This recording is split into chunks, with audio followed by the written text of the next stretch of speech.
महत्त्वपूर्ण कुरा सबैले सिक्नै पर्ने तालिम ग्यास आगो लागि भने कसरी निभाउन सकिन्छ त? पानीको प्रयोग गर्दाखेरि यसले बलेको आगोलाई 2 गुणा बढी बल्नमा प्रेरित गर्दछ।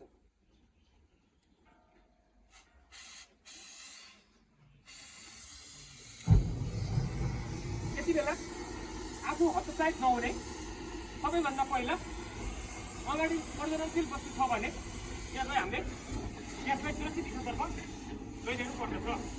सुरक्षित स्थानमा लैसकेपछि पानीको प्रयोग गऱ्यौँ भने हामीले यसको नतिजा के हुन्छ तपाईँलाई म देखाउन गइरहेको छु। मेरो बाल्टीमा पानी छ,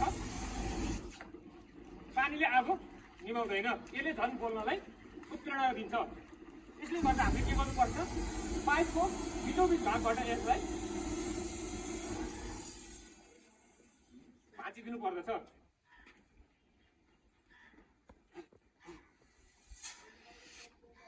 यति बेला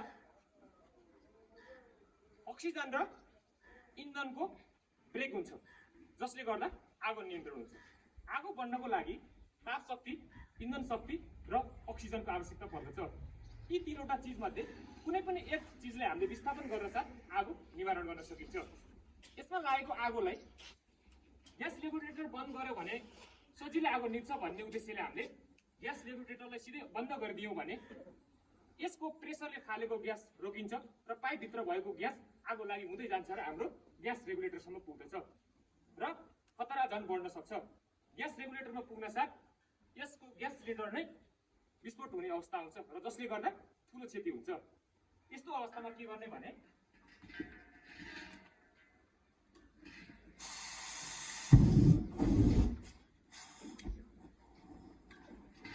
ग्यास रेगुलेटरमै आगो गयो, यसलाई नियन्त्रण गर्नको लागि हतोत्साहित हुनु भएन।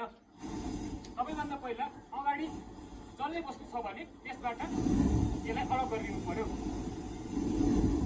त्यति बेला हावाको दिशालाई ख्याल गर्दै हावा पछाडिबाट लागेको छ भने हावाको समानान्तर दिशामा आगो उभिने र हतोत्साहित नभइकन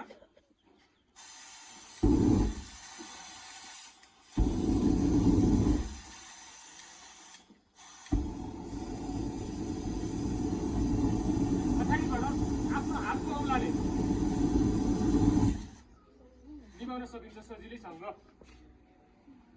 साधारण ज्ञान नभएको कारणले गर्दा हामीले ठुलो क्षतिहरू बेहोर्न पुगेका हुन्छौँ। एलपी ग्यास भनेको सबैभन्दा चिसो ग्यास हो। यसले हाम्रो रेगुलेटरलाई कुनै पनि तातो बनाएको हुँदैन। अनि आजभोलि विशेषतः यो ग्यास सिलिन्डर यसरी बल्दाखेरि हतनपत्त यो कपडाहरू भिजाएर छोपेर निभाउन सकिन्छ भनेर देखाइएको हुन्छ। त्यो कतिको सुरक्षित हुन्छ? यसको लागि एउटा आगो लागि भएको अवस्थामा फायर ब्ल्याङ्केट हुन्छ। फायर ब्ल्याङ्केटको प्रयोग गर्नुपर्छ। यदि हामीसँग फायर ब्ल्याङ्केटको प्रयोग गरेर कपडालाई पानीमा भिजाउने र यसले कतैबाट हावा नछिर्ने गरी बेरिदिने, बेर्यो भने पनि बन्द हुन्छ। यस्तै बलेको बेलामा पछाडिबाट गएर सेफ्टी गरिदिनुहोस्, आगो निभ्छ। यदि आगो लागि भयो भने हामीले सामान्य कुरा बुझ्नुपर्छ कि एउटा मोमबत्तीमा आगो बालेर राखिदियौँ र एउटा गिलासले त्यसलाई छोपिदियौँ। इन्धन र अक्सिजन बिचको ब्रेक भएको कारणले गर्दा भित्र आगो निभेको हुन्छ। त्यसै गरी ग्यास रेगुलेटरमा पनि आगो लागेको छ भने त्यो अवस्थामा बराबर हुने गरी एउटा भाडो लिने, त्यस्तै बलेको बेलामा पछाडिबाट गएर सेफ्टी गरिदिनुहोस्, आगो निभ्छ। यसमा सिलिन्डर पड्किनेको रिस्क भनेको सबैभन्दा सजिलो उपाय भनेको हतोत्साहित नहुने र यसलाई रुम छ भने रुमभन्दा बाहिर निकाल्ने प्रयास गर्ने। रुमभित्र ग्यास छिटो फैलिन्छ, यदि बाहिर भयो भने त्यसको फैलावट कम हुन्छ र सुरक्षित तवरले अघि मैले सिकाए जस्तै गरेर 3 तरिकाबाट ब्ल्याङ्केटको प्रयोग, बन्द भाँडोको प्रयोग र केही छैन भने आफ्नो अगाडि हातको प्रयोग गरेर पनि निवारण गर्न सकिन्छ।